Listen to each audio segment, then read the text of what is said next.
Script ang taguri sa manuskrito ng isang audiovisual material na ginagamit sa broadcasting. Ito ay nakatitik na bersyon ng mga salitang dapat bigkasin o sabihin. Magandang umaga. Ngayong araw ay pag-uusapan natin ang pagsulat ng script ng programang panradyo.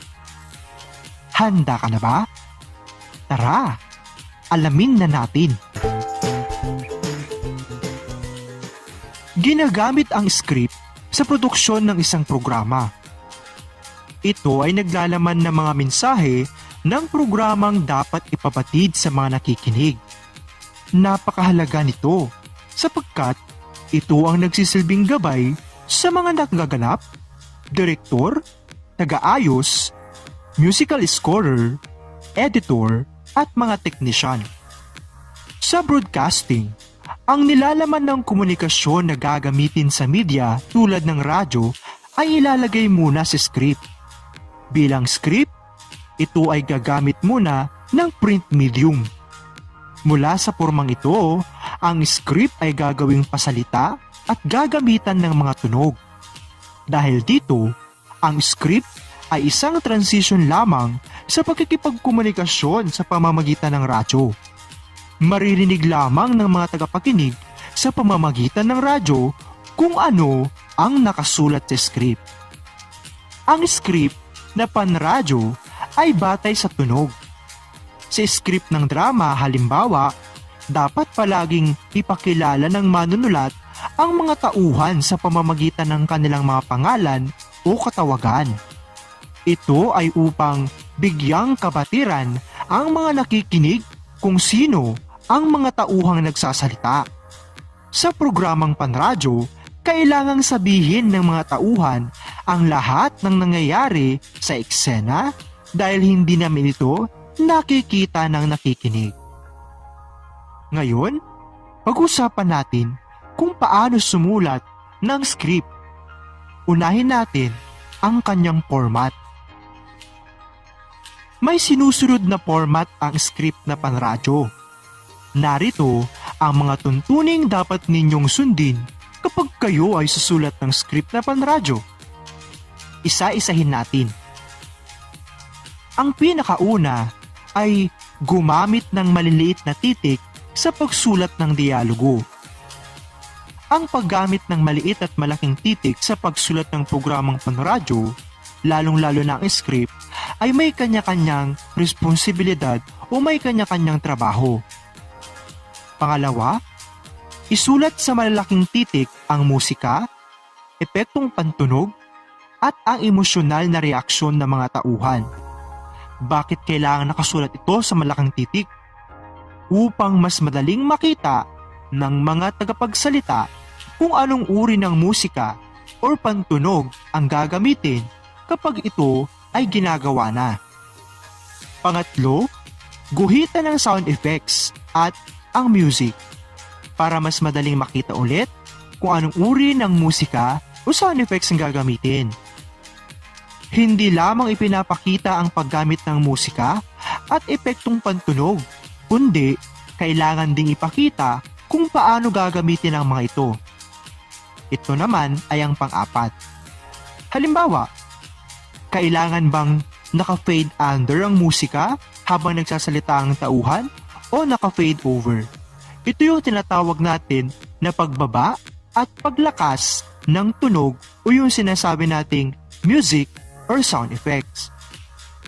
Ikalima, kailangang may dalawang espasyo o double space pagkatapos ng bawat linya sa script kapag minakinilya o kinomputer ang mga ito.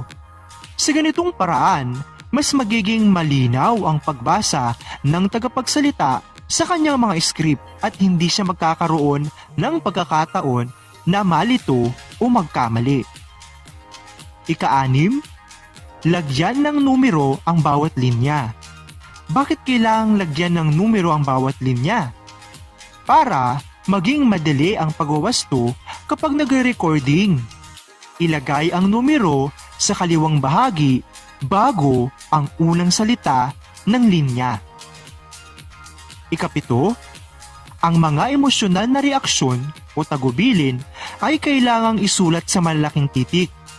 Gagamitin lamang ang mga ito upang ipabatid kung paano sasabihin ang mga linya o dialogo ng mga tauhan.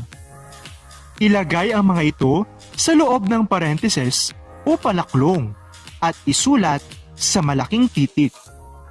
Ang mga ito ay magsisilbing gabay o giya ng mga tagapagsalita upang magkaroon sila ng tamang emosyon o tamang reaksyon doon sa mga linya o dialogo na kanilang babasahin. Pangwalo, gumamit ng mga terminong madaling maintindihan sa pagbibigay ng indikasyon kung sino ang nagsasalita at anong uri ng tinig ang maririnig. Halimbawa, dapat nakalagay kung boses 1 or 2, lalaki, babae 1 or 2, talent 1 or 2. Madaling maintindihan ng tagapakinig at ng mga taong gagamit ng script kung isusulat ang pangalan ng taong magsasalita. Halimbawa, kung ang magsasalita ay si Leona, Leona ang gagamitin natin.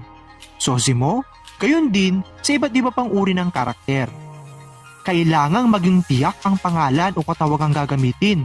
Tulad ng kapag ito ay announcer, ilagay din na ang pangalan ng magsasalita sa dialogong iyon ay announcer. Ika-9, isulat sa malaking titik ang posisyon ng mikropono na gagamitin at ilagay ito sa parenthesis, kagaya ng mga ibang format at ibang mga gabay upang mas makita ng pangunahing tauhan o ng mga tagapagsalita kung ano ang posisyon ng mikropono ang gagamitin nila. Maaring ito ay nasa bandang malayo, nasa bandang malapit, or minsan ay hawak-hawak na nila. Ika-10, maglagay ng tutuldok o kolon. Pagkatapos, isulat ang pangalan ng tauhang magsasalita o pagkatapos isulat ang sound effects o ang music. At panghuli, sa panibagong pahina ng script, umpisahan ang paglalagay ng numero sa bawat bilang para hindi malito ang tagapagbasa o ang sinasabi nating aktor o aktres sa kanyang binabasang mga dialogo o mga linya. Makikita natin sa susunod ang isang halimbawa ng script na nagpapakita ng mga nabanggit na tuntunin. Tignan natin ang susunod na mga larawan.